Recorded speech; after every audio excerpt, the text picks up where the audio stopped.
এগুলো কি বলুন তো? এগুলো সব পানের মশলা, মানে মিষ্টি পানের মশলা, একদম মজাদার মিষ্টি পানের মশলা। আমাদের একটা পিকনিকে এই পানের স্টলটা দেওয়া হয়েছিল।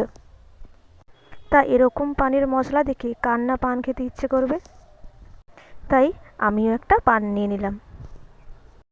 পানটা নেওয়ার পর আমি একটু খুলে দেখছিলাম যে কি কি মশলা দিয়েছে। খুলে দেখেই তো আমি একেবারে অবাক।